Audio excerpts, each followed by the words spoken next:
Eu nunca fui de me impressionar fácil.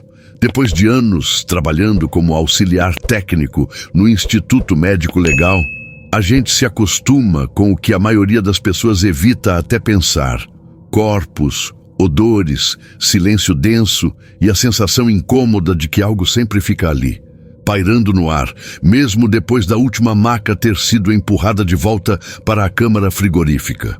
E mesmo assim, naquela noite específica, algo me fez parar, prender a respiração e questionar se eu realmente estava vendo o que achava que tinha visto. Porque a pior parte não foi o vulto em si, foi o modo como ele sumiu. Como se a porta trancada do final do corredor nem estivesse ali. Naquela madrugada, estávamos apenas eu e o legista de plantão. O resto da equipe tinha sido dispensada mais cedo por conta de uma baixa na demanda. O clima estava abafado, úmido, com uma fina camada de condensação escorrendo pelas paredes frias do setor de necropsia. Eu tinha ido buscar um formulário na sala dos registros quando, ao voltar, notei o legista inclinado sobre um corpo recém-chegado, fazendo anotações detalhadas sobre o trauma torácico. Fiquei em silêncio para não atrapalhar e caminhei em direção à copa, onde geralmente deixávamos o café ralo de garrafa térmica e uns biscoitos murchos. Foi nesse momento que algo me fez parar no meio do corredor. Atrás do legista, no reflexo de um dos visores de vidro que dava para a câmara número 3, eu vi um vulto. Não era sombra de ninguém, não era reflexo de luz, não era distorção. Tinha forma humana, movimentos definidos, rápidos, e o mais perturbador, parecia caminhar com firmeza, como se tivesse um propósito.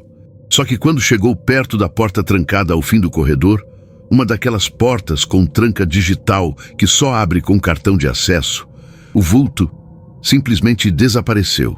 Não recuou, não parou, não hesitou. Sumiu, como se a porta não estivesse ali. Fiquei congelado por alguns segundos, escutando apenas o zumbido baixo das luzes fluorescentes. O legista, alheio a tudo, ainda anotava algo em sua prancheta, curvado como sempre, metódico, imerso na tarefa. Meus pés estavam pesados e eu tentava raciocinar. Quem mais poderia estar ali? Todos já tinham ido embora. Não havia outro acesso àquele corredor e eu tinha acabado de vir da direção contrária. Sentia a nuca arrepiar e o suor, frio dessa vez, começar a se formar na linha do cabelo. Fiz o caminho de volta lentamente, com o coração acelerado, tentando buscar alguma explicação lógica, mas nada vinha. Nada encaixava. Se você está gostando dessa história e quer mais relatos assim, já aproveita para se inscrever aqui no canal, deixar o like e compartilhar com aquele amigo que adora um suspense realista. Isso ajuda demais o canal a crescer e continuar trazendo esse tipo de conteúdo sombrio, mas pé no chão. Eu tentei seguir a noite normalmente depois daquilo, mas toda vez que olhava na direção daquela porta, parecia que algo ainda estava ali. Não era visível, pelo menos não mais, mas a atmosfera tinha mudado.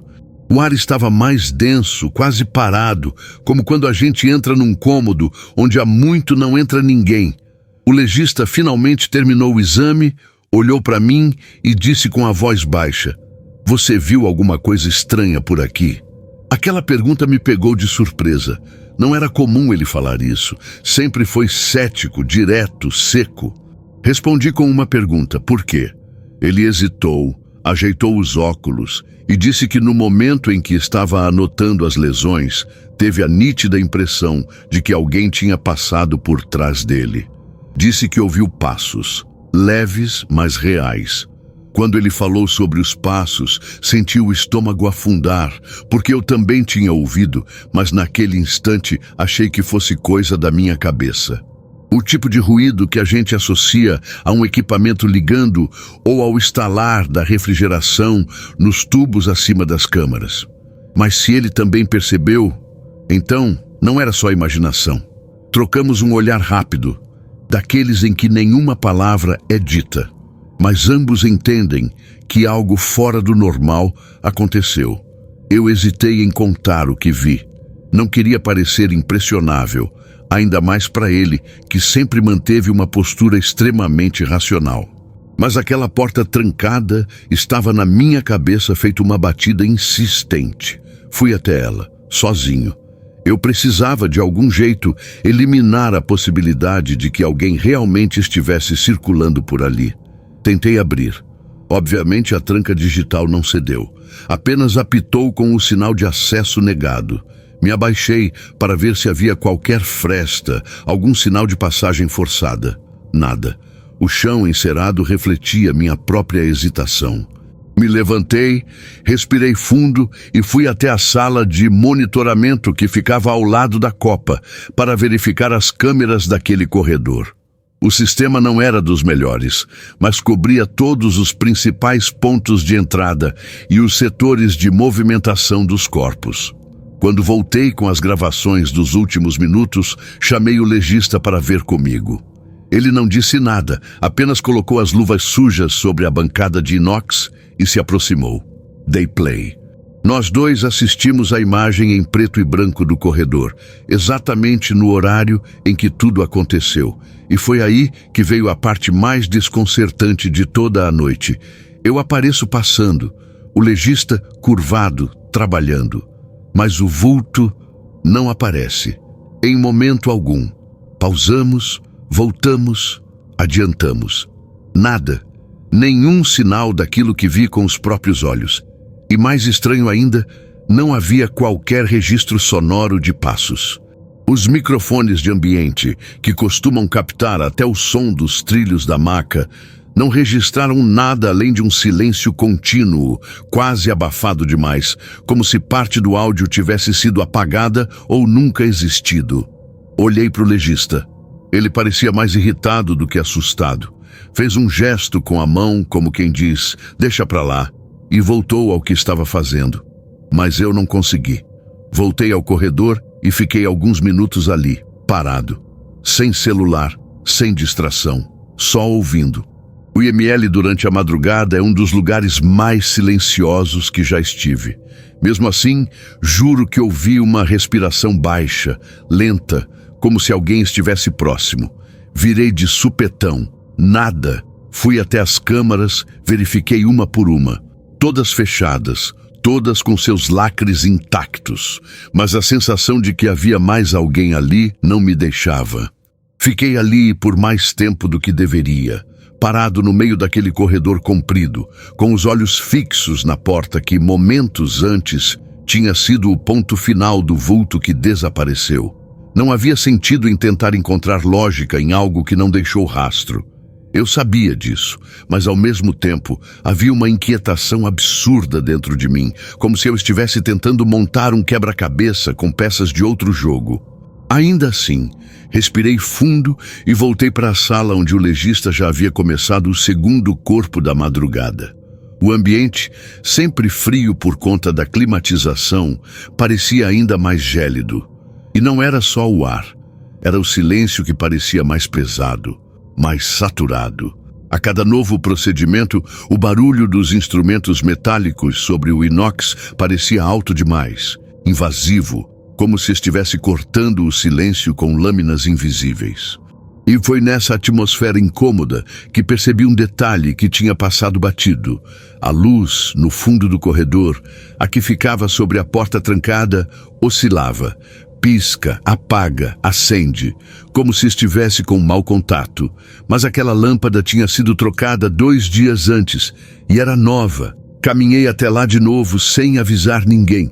Eu precisava ver de perto, e no instante em que cheguei, a luz estabilizou. Ficou acesa, firme. Mas havia outro detalhe agora. O visor da tranca digital exibia algo estranho. Um aviso de tentativa de acesso recusada, feito por alguém, às 03h18 da manhã. O que gelou minha espinha foi o fato de que naquela hora nem eu nem o legista estávamos próximos dali. E o mais absurdo, o aviso indicava 2 tentativas. Alguém tentou abrir aquela porta 2 vezes. Registros eletrônicos não mentem. Fui até a central de segurança novamente e pedi o log de acessos. E lá estavam, tentativas às 03:18 e às 03:19. Origem, terminal desconhecido. A segurança do IML, como sempre, foi protocolar.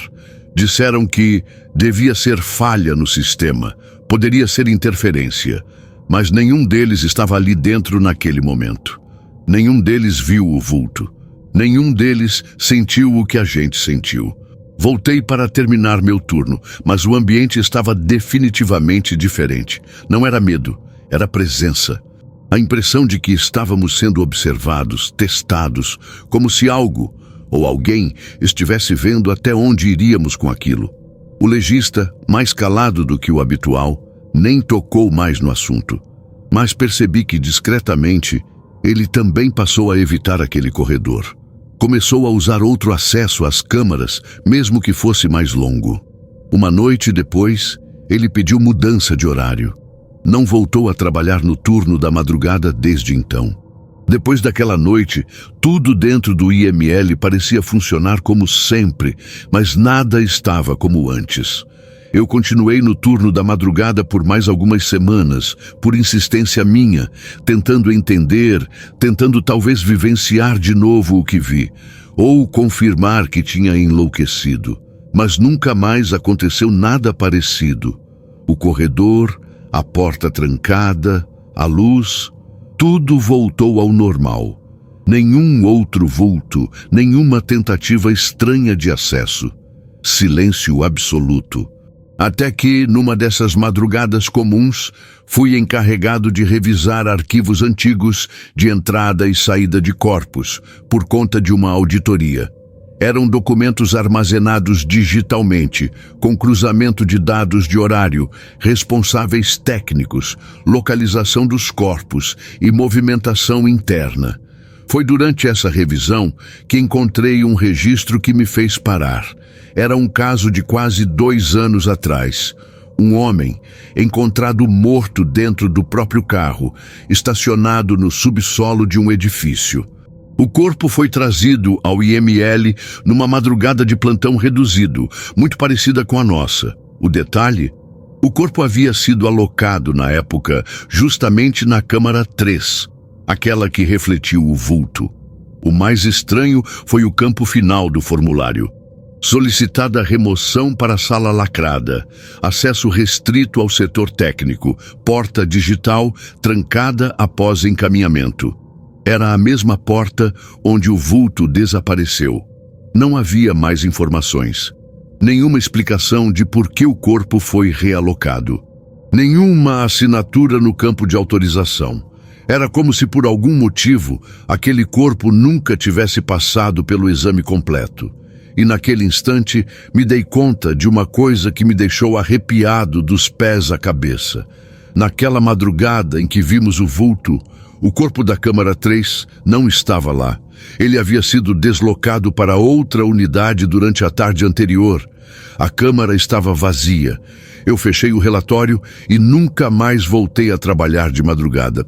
Pedi transferência para o expediente diurno, longe do setor técnico. Não por medo, mas porque, depois de tudo, aprendi que há coisas dentro de lugares como o IML que não precisam ser explicadas, só respeitadas, e que às vezes o que você vê, ouve e sente não vai aparecer nas câmeras, mas vai te seguir por muito tempo. Se essa história te arrepiou, deixa o like, compartilha com quem gosta de um suspense real e já se inscreve aqui no canal para não perder os próximos relatos. Histórias como essa, que acontecem no silêncio dos lugares que a maioria prefere evitar, são mais comuns do que parecem. A gente só precisa olhar com atenção e coragem.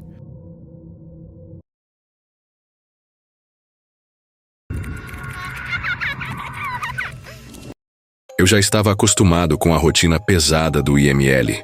Depois de alguns anos ali, a gente aprende a desligar uma parte da cabeça para conseguir seguir em frente.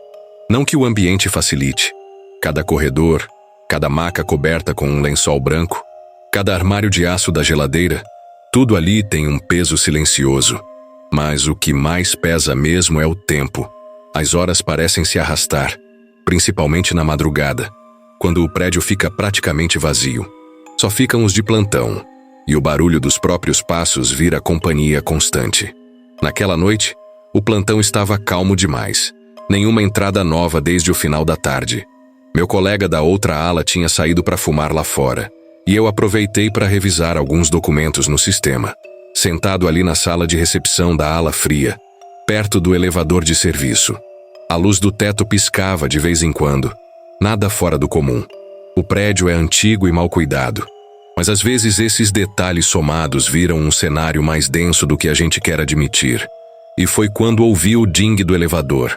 Ele ficava ali, ao lado do painel de entrada de corpos, e só costumava descer por acionamento direto, ou por alguém lá de cima. Mas eu sabia que ninguém tinha chamado. Levantei e fui até a porta de metal que já estava se abrindo lentamente. Vazias, as luzes fluorescentes do elevador piscavam, e o espelho lá no fundo refletia parte do corredor atrás de mim. Olhei de um lado, do outro. Ninguém. Pensei que fosse alguma falha elétrica. Mas antes de virar as costas, o espelho me travou. Na imagem refletida, não era só eu que estava no corredor. Atrás do meu ombro esquerdo, havia algo. Um rosto.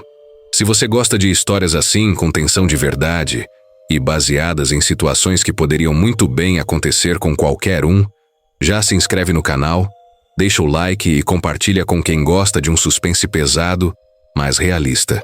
Agora respira fundo, porque o que aconteceu depois só me provou que tem coisa que nem câmera consegue explicar totalmente. Virei rápido, com o coração martelando no peito. O corredor estava vazio, exatamente como deveria estar. Olhei novamente para o espelho, e não havia mais nada lá. A porta do elevador começou a se fechar sozinha. Meti a mão, segurei e entrei, olhando para ver se alguém, por alguma razão, não estava escondido ali dentro. Nada. Nenhum som. Mas antes que eu pudesse apertar qualquer botão, ele mesmo fechou a porta e desceu. Sem toque, sem comando, sem ninguém ali. Aquela era a ala que levava diretamente à garagem e ao subsolo técnico, onde ninguém ficava durante a noite.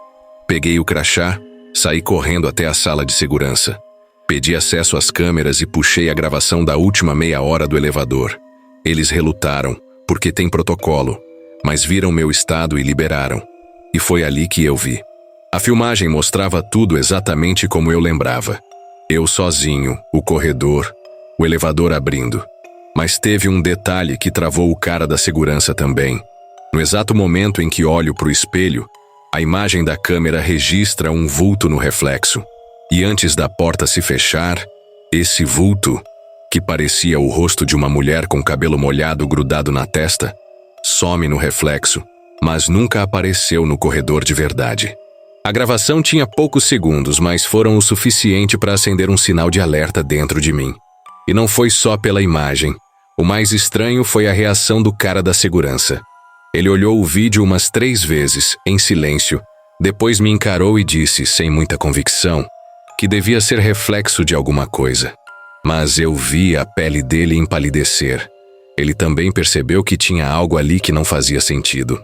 Mesmo assim, ele encerrou o vídeo, me disse para deixar quieto e voltou a encarar o monitor como se nada tivesse acontecido. Voltei para o meu posto. O corredor parecia o mesmo, mas agora tinha outra atmosfera. O tipo de silêncio que não é vazio, é carregado. A luz do teto continuava a piscar, só que agora aquele piscar tinha ritmo, e qualquer ruído pequeno ganhava um eco estranho. Resolvi não comentar com mais ninguém. Desci pro vestiário, troquei a camisa suada e fui até a copa pegar um café. Na volta, passei pelo elevador novamente. E ele estava lá, parado, no térreo, a porta meio aberta, como se tivesse sido impedida de fechar por alguma coisa. Fui até ele e me aproximei devagar. Nenhum som, nenhum vulto, mas o espelho agora parecia sujo, como se alguém tivesse encostado o rosto ali, deixando uma mancha de vapor e dedos ao redor. Me aproximei com mais atenção, tentando enxergar melhor. Não tinha nenhuma explicação lógica. Ninguém entrou, ninguém usou. Mesmo assim, o vidro mostrava sinais claros de toque humano. Fui até a central de limpeza e peguei um pano. Eu mesmo limpei o espelho, mas a parte que me marcou de verdade foi o que aconteceu em seguida. Eu estava voltando para o meu posto, atravessando o corredor quando ouvi o som do elevador novamente. Só que dessa vez não era o ding. Era o barulho da porta tentando fechar e não conseguindo. Ela batia, voltava. Batia, voltava. Corri até lá. Chegando, vi que nada estava impedindo o fechamento. Nada visível, pelo menos. Ainda assim, a porta parecia barrada por algo que os sensores não detectavam. Na dúvida, acionei o botão de emergência e desliguei o sistema. Fiquei alguns minutos parado ali, esperando alguém da manutenção atender o chamado. Ninguém apareceu. Quando retomei o elevador, ele voltou a funcionar normalmente, como se nada tivesse acontecido. Mas à noite, ao revisar as imagens mais recentes, pedi de novo para ver a câmera daquele horário. Dessa vez com outro funcionário da segurança. E o que vimos gelou o ambiente. Enquanto o elevador tentava fechar sozinho, a câmera interna captou o reflexo de algo no espelho. Mais uma vez. Só que agora era diferente. Não era só um rosto. Era como se alguém estivesse sentado no chão do elevador, com as pernas dobradas, olhando fixamente para frente.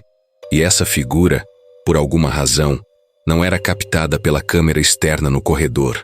Só aparecia lá dentro, no reflexo. O segurança pausou o vídeo, ampliou a imagem e ficou olhando sem falar nada. Eu também não consegui dizer uma palavra. O mais inquietante naquele vídeo nem era a presença da figura no espelho. Era o modo como ela estava. Sentada, quase encostada no canto, com o rosto parcialmente coberto pelo cabelo. Não dava para ver os olhos com clareza, mas dava para perceber que ela não piscava. Ficava ali, imóvel, olhando diretamente para a porta, como se estivesse esperando que alguém entrasse. O segurança ampliou o zoom até onde o sistema permitia, e foi aí que percebi um detalhe que fez meu estômago revirar. Atrás daquela figura no espelho, quase imperceptível, havia a sombra do número do andar. Um número que só apareceria caso a filmagem estivesse captando o reflexo da porta, aberta. Mas, naquele horário, ninguém entrou, ninguém saiu, e não tinha registro algum de acionamento manual. Ou seja, ou a porta ficou aberta com essa presença dentro e ninguém viu, ou o reflexo estava mostrando algo que não estava no plano real. Aquilo me deu uma sensação de estar pisando em terreno falso. Como se algo ali tivesse quebrado uma lógica que a gente, no fundo, precisa acreditar para continuar funcionando. Na madrugada seguinte, resolvi observar o elevador por conta própria. Peguei uma cadeira da copa, posicionei perto da porta e fiquei ali, sem celular, sem distração, só ouvindo o prédio respirar. O silêncio não durou muito. Por volta das 2h20 da manhã, a luz do teto do corredor apagou e acendeu de novo. Acontece às vezes. Mas logo depois veio o ding. O elevador desceu, sozinho. Mais uma vez. Levantei com cautela, sem me aproximar ainda. A porta se abriu com aquele barulho lento e arrastado de sempre. Luz acesa lá dentro. Espelho limpo. Eu mesmo havia limpado mais cedo. Só que agora tinha outra coisa. Um som baixo, abafado. Parecia alguém puxando o ar, como se respirasse fundo, perto do microfone da câmera interna. Só dava para ouvir se ficasse em completo silêncio. Mas eu ouvi. E sei que ouvi. Voltei à sala de segurança naquela mesma noite. Pedi acesso ao áudio da câmera interna. O segurança, um terceiro dessa vez, topou, mas com cara de quem achava exagero. Avançamos a gravação, sincronizamos com o horário em que o elevador desceu e abrimos o canal de som. A primeira parte foi silêncio absoluto. Mas no exato segundo em que a porta se abriu, surgiu o mesmo ruído. Respiração. Baixa, pesada, próxima. E mais um detalhe. O espelho mostrava uma silhueta que não correspondia a nenhum dos ângulos normais. Era como se estivesse ali, no centro do elevador, em pé, mas sem presença física real. O segurança pausou, deu um passo para trás e só disse: "Isso aí não é sombra do ambiente." Eu não respondi. Só pedi para copiar aquele trecho da filmagem e deixei salvo no sistema, com senha. Depois disso, comecei a perceber pequenas mudanças no ambiente. Coisas que antes passavam despercebidas. Barulhos mínimos, portas internas do corredor que estavam fechadas e amanheciam entreabertas. O relógio digital que travava às 2h22 por alguns segundos, quase todos os dias. Um detalhe sutil, mas constante. E o pior, aquela sensação de que, se eu ficasse olhando para o espelho tempo demais, poderia acabar vendo mais do que gostaria. Desde aquela noite, o elevador nunca mais se mexeu sozinho. A rotina pesada do IML voltou ao normal, com seu silêncio opressor e suas sombras estáticas. Mas eu nunca esqueci o que vi no reflexo daquele espelho. Um lembrete de que, por trás da lógica e da razão, existem mistérios que não se explicam tão facilmente. E no fundo, aprendi que alguns lugares guardam mais do que corpos. Guardam segredos que insistem em se mostrar para quem está disposto a olhar. Se você curtiu essa história, não esquece de se inscrever no canal, deixar o like e compartilhar com os amigos que também gostam de um suspense verdadeiro, sem fantasias. Tem muito mais por aqui. Histórias que mexem com a realidade e que vão fazer você pensar 2 vezes antes de entrar num lugar como esse. Até a próxima! E fique atento ao que seus olhos podem ver no reflexo da próxima vez que estiver sozinho.